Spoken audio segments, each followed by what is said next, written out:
Hi, my name is Linda Flagler, and I am what is called a psychic medium. I was rather late developing my abilities, not till the age of 37 did I ever consider myself psychic in any way.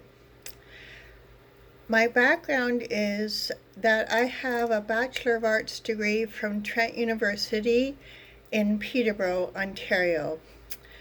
I am a licensed personal support worker and a licensed private investigator. I took my courses with ISN in Toronto, which I consider to be the top private investigating agency in Canada. I have taken many other courses as well: psychology, psychosynthesis, neurolinguistic programming, and others, and I have read many books.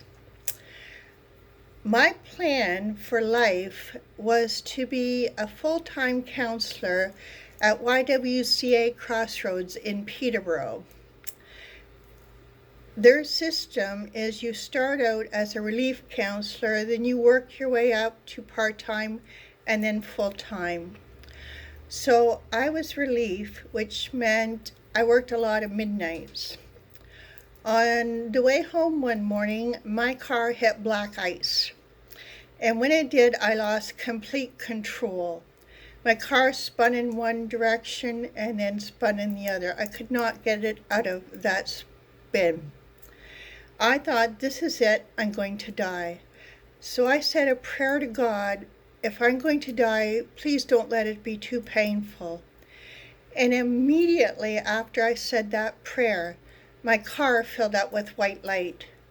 To the point it was like I was sitting in a cloud. I could no longer see out my windows, could not see the road, and even my rear view mirror, it was like it was gone. I was surrounded by white light. And all at once I heard a voice say, "Stop steering." And without even thinking why I would hear a voice at all, I said, but I got to get the car off the road. Somebody's going to hit me. So I tried steering with my wheel a couple of times, even though I could no longer see the road. And then again I heard the voice even louder say, "Stop steering." And I thought, okay, this is it. So I took my hands off the steering wheel and I took my foot off the gas, and I think it might even have been on the brake too. I was so panicked. The car slowed itself down and backed itself across the highway into the shallow ditch. I came out without a scratch, so did my car. Within about 10 minutes, a family in a van came by and picked me up and gave me a ride. My boyfriend, who I was with at the time, came and got my car out of the ditch, and he was surprised it didn't have a scratch on it.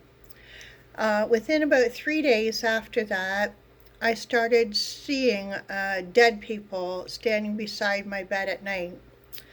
I thought it was my imagination, and the reason I did was because they appeared to be from different centuries, different time periods, dating back as far as the 10th century, ball gowns and the whole thing.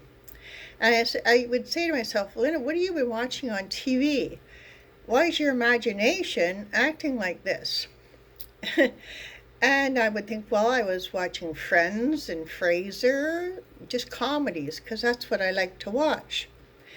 And so this went on for several weeks. And then one night I was by myself in the house. My boyfriend was on midnights in the factory he worked in.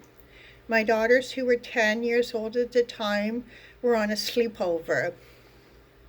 So I was upstairs in bed, thinking about what I had to do the next day, just general stuff, laundry. I wonder if the shelter's going to call me to come in, just general stuff. And all at once I heard what sounded like a real old man's voice say, "I beg your pardon." And I thought, oh my God, there's an old man in my bed. How did he get in here? I didn't hear him come in. Oh my God, what am I going to do? What am I going to say to him? He must be crazy. So I finally got the nerve up to open my eyes, and when I did, there was nobody there. And that is when it hit me. That was a dead person. And I knew at that point that all the people I've been seeing standing beside my bed at night were also dead people. So I threw off my blanket, ran downstairs at top speed, plugged in my tea kettle, lit up a cigarette because I smoked at the time, and literally stood there waiting for the dead people to start coming out of the walls and attack me. And all at once, I heard a voice which I now know is my spirit guide say, "Look, Linda, you can choose to be afraid of this, or you can develop a sense of humor." So I thought, well, I can do that. That was like a ray of hope. So I stood there in my kitchen by myself, and I said, "Look, I don't know what all you dead people do for sleep, but I've got to get some. Now I'm going to bed, leave me alone." Well, they did for a few days, but then they all started coming back gradually, and when they did, I could hear them. So, to make a long story short, I became a channel and a medium with the ability to communicate with people that have passed away. And for the next 14 years, I worked as a medium until I had my second near-death experience. And after that, things really changed, even in a more profound way, because I became what is called a physical medium. And that means, part of it means that spirits can touch me, poke me, grab me, and I can physically feel it. A lot of people, when I tell them that, they think, "Oh my God, that's so scary, that's so creepy, I would run screaming." I'm like, well, no. It doesn't happen all the time. It happens when my guys okay it, let it happen, and it's to prove a point. And so yes, on occasion it has been scary, but I learned to deal with it.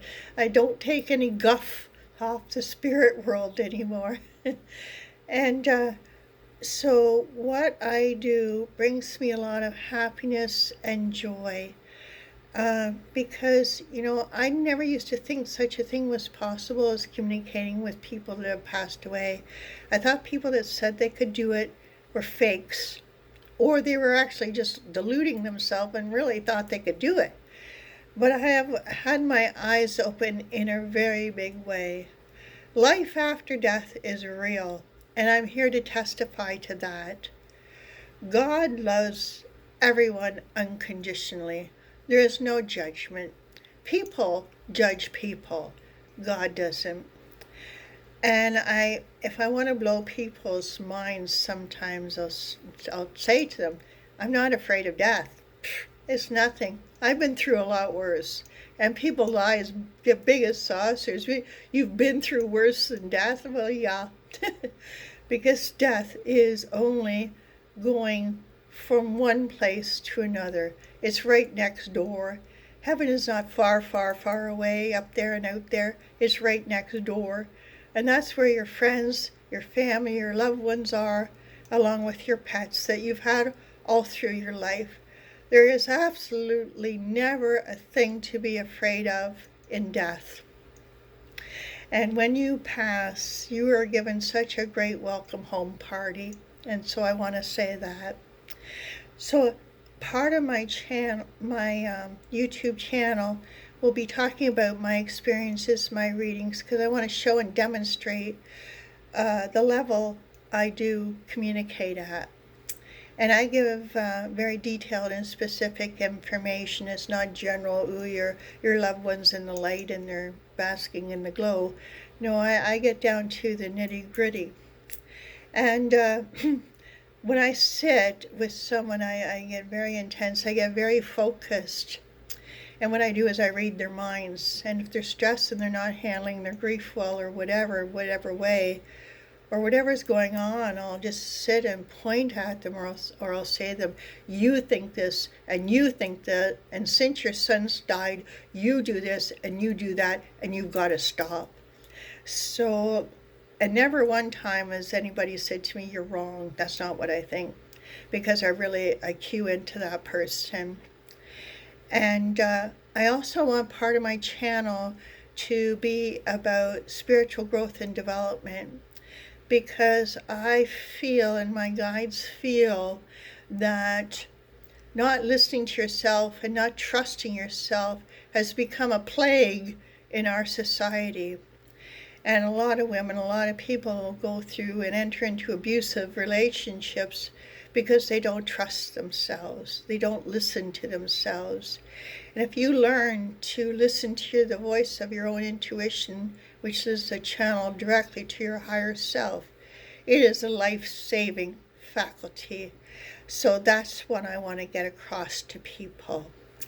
And I also want to convey to people, or show people, that what I can do, you can do. You can have that connection to your guides, to your higher self, and to your very own intuition. And you don't have to pay hundreds of dollars to do it. I'll do it for you for free. But I do classes and workshops for what I'm going to be telling you about. And I also have 3 books on Amazon. 2 of them are just short ebooks on connecting with your psychic abilities. So if you Google Amazon, put in my name, Linda Flagler, you will see my books. So what I want to be for people, I know these days everybody has a title. You're not just a medium. You have a title beyond that. We have Long Island medium. We have a Hollywood medium. We have a happy medium. I want to be everybody's medium. For rich or poor, I want to be here for people and share in the happy knowledge that there is life after death. Thank you.